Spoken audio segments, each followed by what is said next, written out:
Hi Sagittarius, welcome to your reading for February. I know that I'm pretty late with these readings, but then again, you know, I flow in divine timing, I guess. We can put it that way. And I'm just going to do the last bit of February, and I'm just going to tune in also a little bit into March.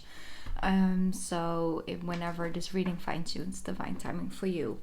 All right. I was meditating 2-3 days ago on the last 4 signs, and you guys were one of those. And I was writing down the things that I got during meditation. I got like a sudden change comes in. That's something that came in, and on the edge of a new life and a new start. See beyond the story. That's what I'm hearing. So it's really something I felt like a sudden change might come in, and it's not necessarily like, oh, you're just out there living your life and then something new comes in and then you get this epiphany. I really think that it's more in a way of that they're asking you to sort of hold off, not make any rush decisions, because something is going to change and it might actually change your mind. So to just go with the flow, go with the flow right now at this moment in time. Follow your feelings, because I do feel like guys are like something is rising within you. You want to do something beyond the finances, beyond getting, you know, the roof above your head and the food on the table. It's like you want to have a certain deeper meaning to come forward with that. So that's something that is becoming more important. You know, and I feel that in that journey something is going to shift for you, so you can actually choose an option. Like an option comes in. If you have ambition for something, if you have motivation for something, and you put in that energy of like true connection, like you really feel connected to it, it really brings success into your life at this time. Like this is a perfect time to follow your passions, such. Really, really good timing. Okay, here we go. We have the 5 of Swords. Let's talk about it. The 5 of Swords.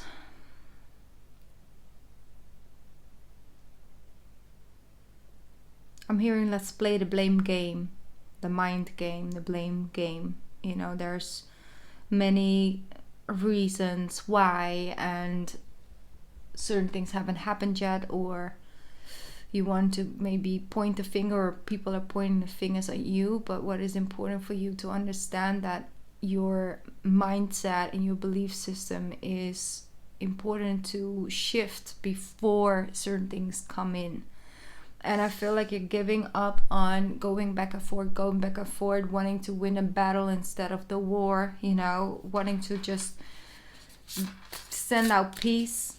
And I feel like a much more peaceful energy. Also, your inner conversations are taking place, but they wanted me to address it. You know, there is a lot going and back and forth going on. Having a hard time maybe with sitting still. The moon. Yeah, exactly. Like I said, a sudden change comes in. Something is happening. Something is shifting. Something that you can't see clearly at this moment in time, but will become clear to you. It's also like releasing a fear of the unknown. Not knowing what is up next, but actually feeling like that is something that excites you. 5 of Pentacles. 5-5 change. And here we have the Chariot. Yeah, it's like the 5 of Pentacles indicates again, it's like you do have certain proofs shown up, right? You do have certain experiences, or you can actually put 5 things on the table, for example, say, look, listen, this ain't going that way. That's, you know, you do. You probably do.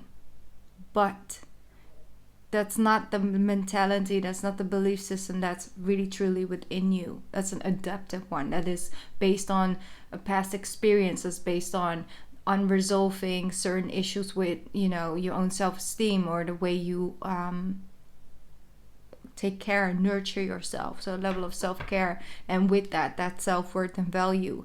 I do see that the Chariot is here for you to show a new option, a new way, a new road. I really see you guys move in a different direction with this Chariot.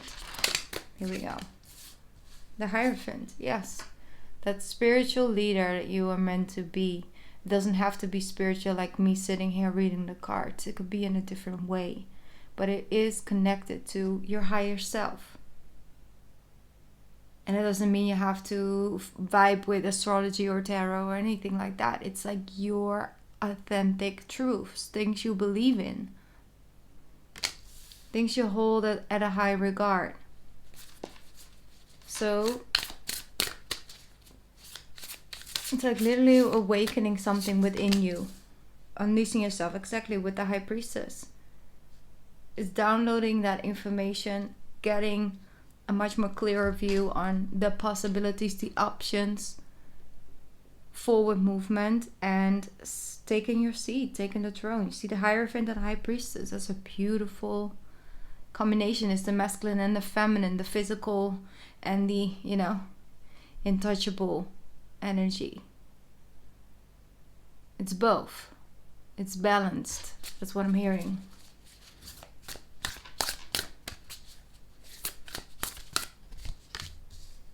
Here we have the Two of Wands. Opening up for possibilities. With the beautiful Queen of Wands. That's really good. I didn't know how to put the words out. You see?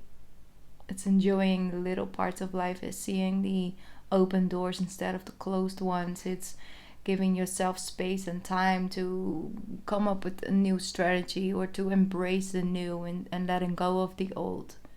It's to understand that you are beautiful, powerful, and colorful without the job, the car, the success, the applause. It's your natural state of being, and that you are beautiful and powerful in that position just as much as when you have attracted things in the physical with that energy. It's looking beyond, feeling beyond. Beautiful. And getting that motivation back, getting that excitement back. I feel like there's a much more stable energy of knowing where you're going, knowing what you're doing and what you're doing it for. Here we have the Lovers. You might actually doing it for, improvement of you and your partner's relationship or your living arrangements. But it's like making decisions from this place. The Lovers is standing a card of like the decision making. And then acting upon it. This is a much better place than to make decisions than from this place of like, I'm still in the dark, I have no idea, my mind's just keeping me in this area, but I don't feel connected to this area. Why don't I feel good? Why do I only feel lack? What's wrong with me? Why can I not be, why don't I have no energy? Like that energy, all those thinking back and forth. But here with the Chariot, it's like, whew, it all opens, and it opens up doors to the spiritual. As above, so below. And that's when, now I got all these other opportunities, all these other different things, because I freed myself. You're freeing yourself from this. Could be dealing with a Gemini, your opposite sign. The Six of Pentacles, equal give and take, things balancing out between you and another person. But also seeing things come in, not necessarily feeling like a lack or that you're out here in the world alone. That you actually have people around you that can help you in big ways and in small ways. But it's all welcome. And it's, taken in with grace, taken in with gratitude. The Sun and the Emperor, exactly. I told you it will come to light. When the Moon card shows up and then the Sun cards, it means that all that is hidden in the dark, all that is unknown will show itself, and the truth will be revealed to you. And then you can take your stand. Then you can be the leader because you understand it on a deep soul's level. You know what to do. You know where to go. And that, in between area is not here to, put you down or deplete you of your energy. Sometimes it is there in order to get that deeper insights.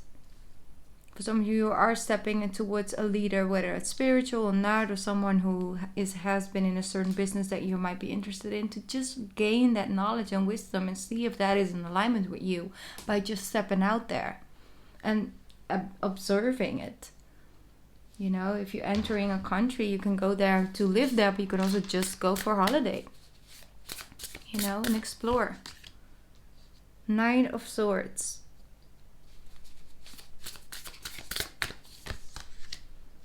With the Page of Wands. There might be someone who brings it to you raw and open and honest, and it might not actually be the, you know, best way to put it, but what they're saying, read between the lines, because there might be actually be a gift for you in there. Like, read between the lines. I feel you're starting to have more control over expressing your feelings or resolving issues, and so the energy clears up.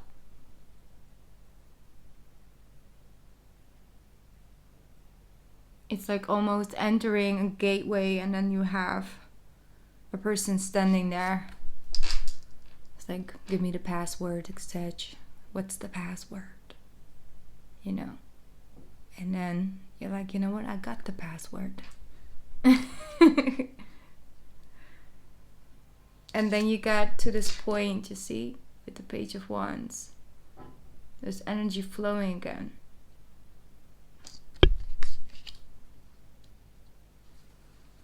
Okay, let's get one more card out. Eight of Swords. How to free yourself from the Eight of Swords. Be very conscious about what you let in your mind. Thought processes, because there's still a hold on you. There's still something that you cannot let go of, a viewpoint, a belief system that is just holding that last piece of you back, so you can not step into the new. I don't know if it's a person. Nine of Wands with the Knight of Cups. Yeah, there's this rawness, this thing. This something had an impact on you, and it's still having a hold on you, and your mental processes. So how you go about things. You might actually feel good, you know, you have positive thinking, then one thing happens and that ball gets rolling, and you know, then you go back down, and like, you know, it just affects everything within you. Might be something you still have to heal, Sag, or really look at in a new way, and use that as your motivation instead of it depleting you of believing in yourself. I feel like there's an older woman around you. That energy is really strongly. There might actually be a person that you've lost. The person is really closely around you, and it had a hold on you, but I want you to release it, that it's okay, that you can smile, you can open up, it's okay.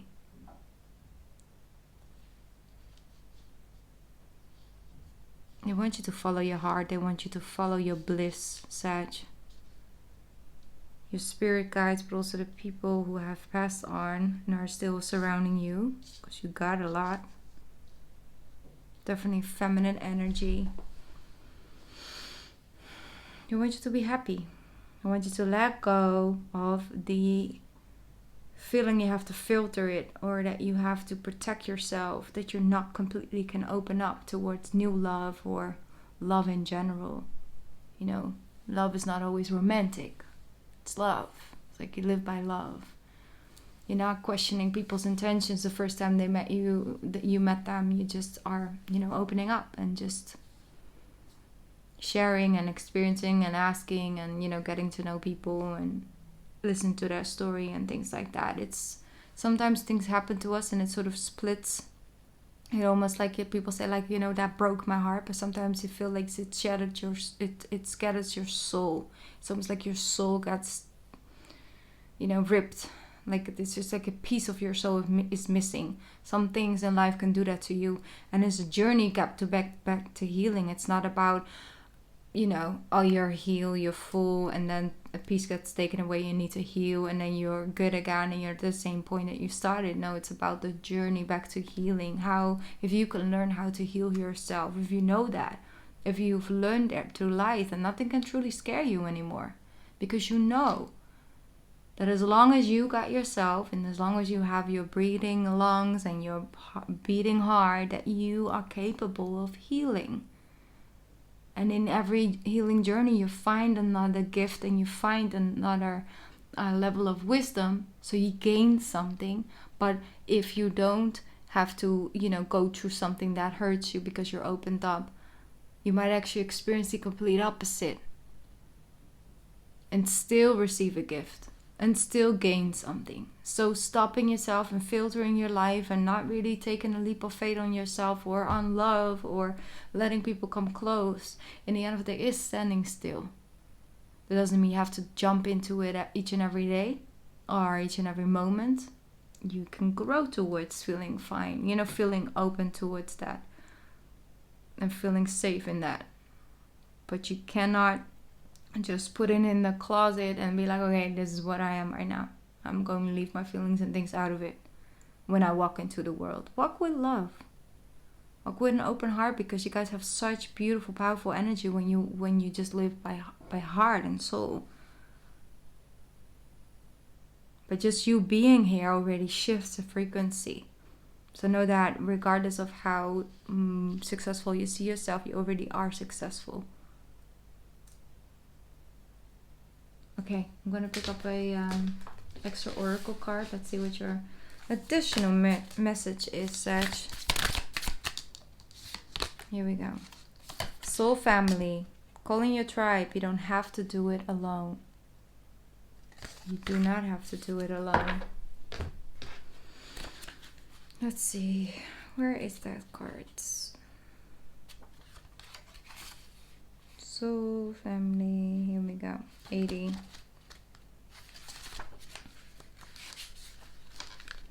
It's time to call in your soul family a support team. People who get you at a soul level. People who are the same of kind of weird as you. People who are your chosen family. They are coming and they are looking for you. If you haven't found them yet, this is a sign that you are close by. But in order to find them, order to find you and recognize you when they do, it's important that you stop dimming your light and truly let yourself be seen. Wow. That's exactly what we're just talking about. I don't have enough filter over you. It's important that you stop dimming your light and truly let yourself be seen. If you have already found them, then they are being called to let them support you and perhaps also assemble a wider support team. Your support team can consist of all types of people, such as a therapist, a coach, a mentor, or a healer. Tune in to what kind of support you need right now. All right? That's what they're asking you. Tune in. What could you, in what area of your life could you use some guidance, some help? You don't have to do everything by yourself.